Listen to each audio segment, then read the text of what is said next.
Right, hi guys. So I'm going to continue with the stoichiometry now. It's where it really begins. Now I'm just reminding you of the small island system over here. Remember, there are so many, well, there are 4 ways in which you can get moles, and it's the moles in this section that we are interested in. So remember, if you have a reaction where they are gases and they are at STP, standard temperature and pressure, and these are the pressures and temperatures, you can use 25 degrees Celsius as well instead of the Kelvin unit over here. Okay, then you can use the molar volume, all right, and you can use volume. If you've got a concentration and a volume, you can then use that to work out your moles. You also have number of particles with Avogadro's number, and obviously you get the mass. So you need to know all of the methods to get moles and also to get other quantities. So you don't have to learn these formulae off by heart. They will be given to you on a data sheet, but you need to know how to use them and when to use them. So let's get going with this. So here are general steps. Okay, so if you're stuck and you're not sure what to do next, you can have a look here. So the steps work out unknown mass by using an equation. Now, an equation, I mean a chemical equation. I'm hoping that the way I teach you is going to be logical and that you're not going to need steps in order to remember how to do this. So the first thing you need to do is make sure that the chemical reaction is balanced, okay, or the chemical equation. Next, you need to calculate the moles of whatever is given. Now, it says of mass here, the given mass. Now, very often you're given mass. You can be given any of these 4 things. You can be given concentration, volume, number of particles, and mass, because it's all about getting to those moles. When in doubt, mole it out. Okay, I've even put it here on the side. Okay, so calculate the moles of what you've been given. You then use the ratio. Girls, this is the only time you're going to use those big numbers, okay, in the front. They're called, like in maths, coefficients, the numbers that sit in front of the chemicals, the reactants and products. Okay, so the coefficients, this is the only time you use them, is to use them as a ratio. Okay, you don't ever use them to find a molar mass. Right, so you use the ratio of the balanced chemical equation to get the moles of unknown reactants and products. Okay, now this is what I always tell my girls, and it helps them. It's almost like a rhyme for them. You divide by the one you have, you times by the one you need. Divide by what you have, times by what you need. This is the ratio, and you'll see when I do it here, it makes sense. You divide first, you times second. Okay. So calculate the mass of the unknown product. Now, this is going to sound like gibberish to you at the moment. It doesn't make any sense, but I'm going to show you in a logical way to do this. You are essentially, if I give you a mass of something, you are going to work out the moles. You're going to use the ratio to work out the other moles so that you can use the mass. Can you see how this is like it's like from ratios, it's symmetrical. You're going mass, moles, using ratio to another mole to get to another mass. All right, so that's what we're going to do. So step 1, okay, we're going to see we're first going to balance this chemical equation. So I know that this is going to be a 2, all right, and I'm going to change my color here, and my hydrogen is going to be the 3. Okay, because the 2 and the 3 make 6, and so that must make 6, and so that leaves this as a 1. Okay, so I'm going to start off slowly with you with this. So it says here, if we had 50 grams of nitrogen gas, how many grams of ammonia would be produced? So can you see now we've been given nitrogen and we want to know ammonia. So what I do is I always write what I've been given above I write out the equation. It just sets it up nicely for you, and it gives you a starting point. So you write down what you've been given. We've been given 50 grams of this. We want to know, I'm going to change color so you can always see what I'm working with. We want to know that. So my question mark goes above there. And I'm basically going to be working under the nitrogen until I move over to work under the ammonia. So I've been given this. So I'm going to use this equation. Now don't forget to put your equations. And we are going to say, we're going to work it out. We're going to work out our number of moles. Okay, the molar mass of nitrogen is 14. So 2 nitrogens make it 28. Okay, so you work out your molar mass. 50 divided by 28. And I'll get 1,7. Now be careful with your rounding off. So there's a 785. So this is going to be 79. Round off to 2 decimal places if you're not sure. Okay, now I'm going to check out and I'm going to show you this now, that I'm going to go from nitrogen to ammonia. So my arrow goes in this direction. Now girls, remember this is just my method, and it's generally helped a lot of kids to get this. So I'm actually pointing. I'm now going to go from nitrogen, and I'm now going to start working out my ammonia. So I put the ratio 1 to 2. Okay, where do I get that from? I get it from here, the balanced chemical equation, 1 to 2 ratio. So now, because I have these moles, and because you know how to work out with ratios now, and remember what I've said here, if you divide by the first, now what I mean by that is you divide by the first one. If you follow your arrow, whichever ratio you get to first, divide by that one, times by the second one. So you're going to divide by that one, times by that one. Now remember, my arrow can go in the opposite direction as well if I have been given how much I produced and I want to know how much I started with. Okay, so divide first, times second. So I'm basically dividing by 1, which going to be is 1,79, times by 2. So I'm going to basically go 1.79 times by 2, and I land up with 3,58. Now can you see I've now changed? Now this gives me the moles of NH3. Okay, and girls, remember when you're writing this stuff down in an exam, you want your markers to understand exactly what you're doing. So it makes sense to write moles of NH3. And I can tell you right now that I'll be fine with you writing in color in the exams. What we can do is once you get to matric and we're heading towards finals, then I'll tell you to maybe not use color as much. Okay, but remember you can still cross things out even if you've got color. Okay, and they won't even look at it. So you could even write here moles of N2 so that you know what you're doing as well. Okay, so now we have an important thing here. We have the number of moles.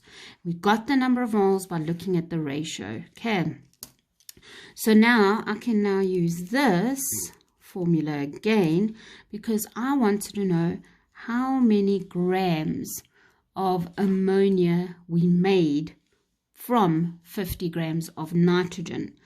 So I've got my moles, 3,58. Mass is what I'm looking for. Ammonia is nitrogen is 14, 15, 16, 17 because of the hydrogens. So my mass is going to be 3,58 times 17, and I get 60,86 grams of NH3 produced.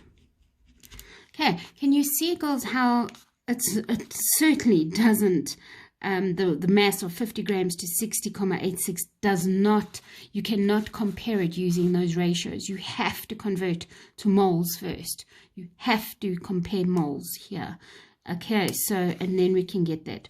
So 50 grams of nitrogen If all of it reacts properly and we had no impurities and it was a perfect reaction, it should give me 60,86 grams of ammonia. Okay, now we kind of do know that this is sometimes not possible because there could be slight differences. We could have had an error on our scale and it was actually 49.8 grams. We could have there could have been a leak in the container. There could have been a whole lot of other little things. There could have been a bit of some other gas in the container, impurities, and that could throw this production off. So this here is known as a theoretical yield. Okay, a yield is what we are producing. Okay, so if I would say, how did it affect the yield of ammonia? How did it affect the production of ammonia? That's what yield means. Theoretical means, well, I've worked it out using calculations, and in theory, I should get this. But in actual practical applications, I probably won't. Okay, I'll probably get a little less than that. Okay, when I studied analytical chemistry for a little while, we were marked on how close our theoretical yield was to our actual yield in real life. And the closer you were, the more marks you got. So that was interesting. Okay, so I'm going to do more. Okay, so it says here, what volume of hydrogen is needed to produce the above amount of ammonia? Okay, so now I'm going back to this. Let me write it out again for you so that you can see. So again, we've got 1 in 2. I'm just putting the 1 there. You don't have to. 3H2 to give me 2 NH3. Okay, and now, and it says at STP over here. It says at STP, and it says here what volume of hydrogen is needed to produce the above amount of ammonia. So the above amount, I know that I have 3,58 moles. So I already have the moles of ammonia. I don't need to work it out. We got it from the previous one. Okay, so now we're going to, I need to work out this one's volume. Okay, the volume is equal to what? So, sorry, I normally write it at the top, but I don't have space here. So I've got those moles and I want that volume. What are you going to do? You're going to work out this one's moles, but you don't have to do anything here. What we are doing is we are going backwards. So with our arrow, like I did before, I'm going to do that. And I'm going to write the order of the ratio the way it is. It's 2, 2, 3. Okay, so now we're moving along our arrow in this direction. So the first one we get to, you divide. The second one you get to, you times. So we're going to take those moles, 3,58, 3.58, and you're going to divide it by 2, times it by 3, and you're going to get 5,37. Does it make sense? Yes, this one should be more moles because it's a 3:2 ratio. Okay, always check if your answers are making sense. Okay, so we've got those moles of H2. Okay, so now because we have the moles and we want a volume, okay, it says volume, I can now use this. I'm just going to move it over here so that we can see V over Vm, and because it was STP, my Vm, we can actually substitute our moles in here. 5,37. Volume is what we're looking for, 22,4. Remember, that is a constant, and it will be on your data sheet. If everything is at STP, can you only use that? Please don't default to that one. Remember, there's another way you can work out volume, and that is through concentration. So be careful. Don't always default to this one. Okay. So to get our volume, we times those two. So 5.37 times 22.4. Okay, and we get 120,29. Now, what is my unit going to be here? Well, because we've been working with SI units throughout this whole thing, this will land up with an SI unit. And so we know it's decimeters cubed. Okay. I'm going to do, I think I'm going to do number 2 with you now again. And then I think I would like to do number 3 with you on a Google Meet, if that's all right with you. Those of you who can attend can come and attend to do number 3 with me. If you can't attend, I'll take a photo of it at the end, and you can at least have it. Okay, so I would love to do that with you so that you can ask any questions. All right, so I'm going to do this one with you so that just to show you the steps again, and let's see what happens. How many grams, so we're looking for mass, of NaOH? So this is what we're wanting there. So let me use color again. Okay, so I've got question mark in grams because we're looking for that. Are needed to produce 35 grams of sodium sulfate. So 35 grams, that's what I've been given. Let's just balance. I want to put a 2 here. Okay, that gives me 2 sodiums.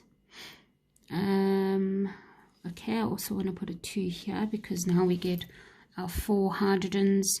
We get 2 oxygens. We have an SO4 and an SO4 and S. I'm happy with that. Okay, so there is our ratio. So this one would be a 1 then. So we've got a 2 to 1 ratio. Okay, so we are using the one that we were given. Start with getting the moles.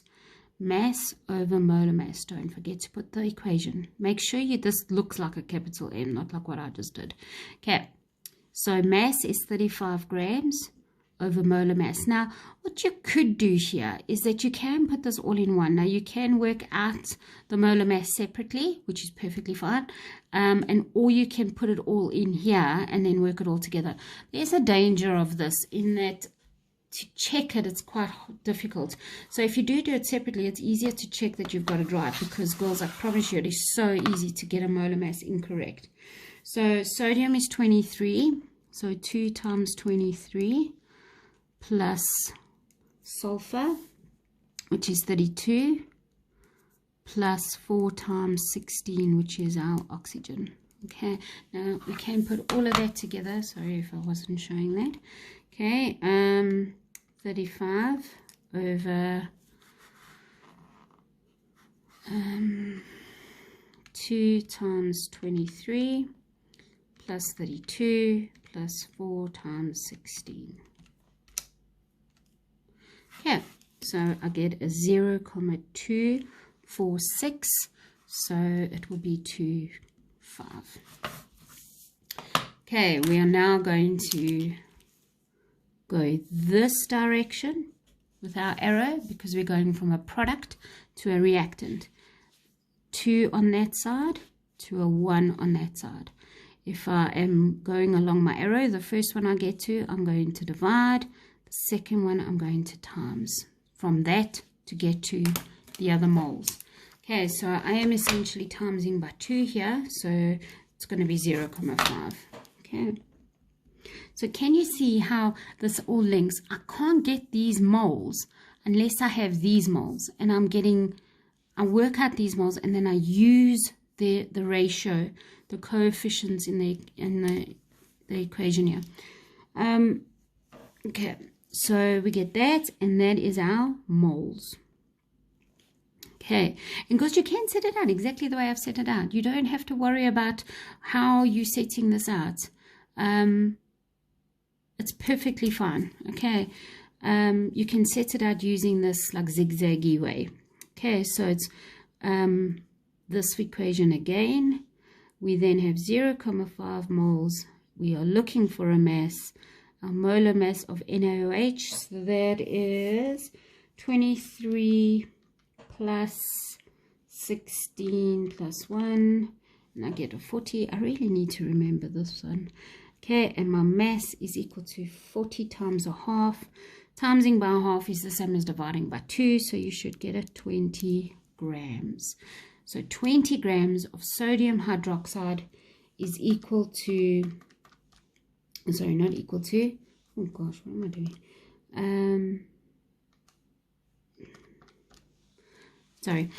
20 grams of sodium hydroxide reacted with an excess amount of sulfuric acid, so too much sulfuric acid, will result in 35 grams of sodium sulfate.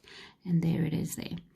Okay, yes, one does not simply do stoichiometry without converting to moles. He's from Game of Thrones, if anybody, you shouldn't know that. Okay, you should not know that. All right, so like I said, I'm going to give you about a half an hour to come to terms with this video, and then I am going to go on Google Meet. If you feel like you're okay with this, you don't have to meet. You can carry on with this, and I will take a photo of it once we've done it, and then you can carry on with the think tank. Okay, your textbook doesn't really give you that many examples, so you'll see we're going to have some more examples later on in my notes. Okay, it's important that you practice these till they come out your nose. Okay, all right, so hopefully see all of you in a Google Meet. Okay, have a good day.